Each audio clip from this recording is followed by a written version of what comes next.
ನಮಸ್ಕಾರ. ನಾನು BM Bhat, CITU ದಾಖಾ ಜಿಲ್ಲಾ ಸಮಿತಿ ಅಧ್ಯಕ್ಷ.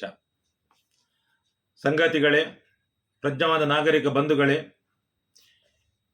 ಜನರು, ರೈತರು, ಕಾರ್ಮಿಕರು, ಒಟ್ಟಾರೆಯಾಗಿ ಭಾರತೀಯರು ಹಲವಾರು ಹೋರಾಟಗಳಿಂದ, ತ್ಯಾಗ ಬಲಿದಾನಗಳಿಂದ ಪಡೆದಂತಹ ಹಲವಾರು ಹಕ್ಕು ಸವಲತ್ತುಗಳನ್ನು ಇವತ್ತು ಕೇಂದ್ರ ಸರ್ಕಾರ ಹಿಂಪಡಿತಾ ಇದೆ, ಕಿತ್ಕೊಳ್ತಾ ಇದೆ. ಮುಖ್ಯವಾಗಿ ಸಂವಿಧಾನಬದ್ಧವಾದಂಥ ಹಲವಾರು ಹಕ್ಕುಗಳು ಕಾರ್ಮಿಕ ವರ್ಗಕ್ಕೆ ಇಲ್ಲವಾಗಿಸಿದಂಥ 4 ಸಂಹಿತೆಗಳನ್ನು ಈಗ ಜಾರಿ ಮಾಡ್ತಾ ಇದೆ.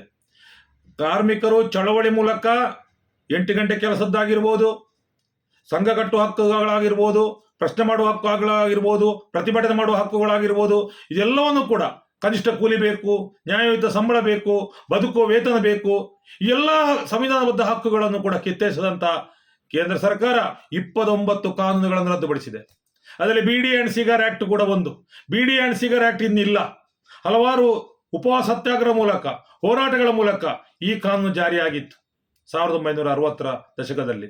ಆದರೆ ಇವತ್ತು ನರೇಂದ್ರ ಮೋದಿ ಸರ್ಕಾರ ಅದನ್ನು ಕಿತ್ತೆಸೆದಿದೆ.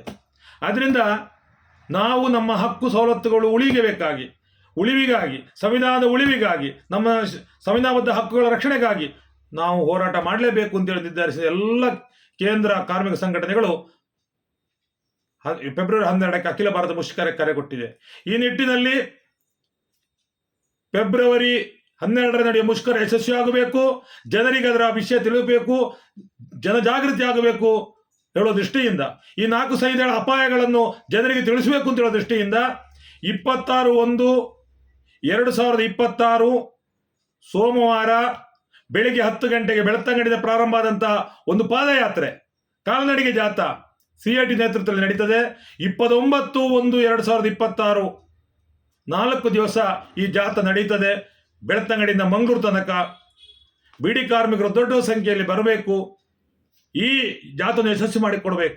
ಮುಖ್ಯವಾಗಿ ಬಿಡಿ ಕಾರ್ಮಿಕರ ಈ BD ಆ್ಯಂಡ್ ಸಿಗರ್ ಆಕ್ಟ್ ಹೋದದ್ದು ಮಾತ್ರ ಅಲ್ಲ, ಅವರ ಕನಿಷ್ಠ ಕೂಲಿಯೇ ಇಲ್ಲ. 315 ರೂಪಾಯಿ ಇದ್ದಂಥ ಮಜೂರಿ ಕೊಡ್ಲಿಕ್ಕೆ ಆಗುದಿಲ್ಲ ಅಂತೇಳಿ ಕೋರ್ಟಿಗೆ ಹೋದಂಥ ಮಾಲಕರು ಇವತ್ತು ಸರ್ಕಾರ ಅವರ ಪರವಾಗಿ ತೀರ್ಮಾನ ಮಾಡಿ 270ಕ್ಕೆ 2024ರಲ್ಲಿ ಇಳಿಸಿಕೊಟ್ರು ಕೂಡ ಇವತ್ತು ಆ 270 301 ರೂಪಾಯಿ ಆಗಿದೆ. ಇವತ್ತಿನವರೆಗೂ ಅದನ್ನು ಸಂಬಳ ಕೊಡ್ತಾ ಇಲ್ಲ. ಸಂಬಳ ಕಡಿಮೆ ಆಗಿದ್ರು ಕೂಡ, ಸಂಬಳ ಕಡಿಮೆ ಮಾಡಿ ಸರ್ಕಾರ ಅವರಿಗೆ ಸಹಾಯ ಮಾಡಿದ್ರು ಕೂಡ, ಕಾರ್ಮಿಕರಿಗೆ ಅನ್ಯಾಯ ಆಗಿದ್ರು ಕೂಡ ಈ 301 ರೂಪಾಯಿ 92 ರೂಪಾಯಿ ಸಂಬಳ ಕೊಡ್ತಾ ಇಲ್ಲ. 18ನೇ ಇಸ್ವಿಯಿಂದ 24ನೇ ಇಸ್ವಿಗೆ ಪ್ರತಿ 1000 ಬಿಡಿಯಲ್ಲಿ ಏನು ಬಾಕಿ ಮಾಡಿದ್ದಾರೆ ಅದನ್ನು ಪೂರ್ತಿಯಾಗಿ ವಿತರಣೆ ಮಾಡ್ತಾ ಇಲ್ಲ.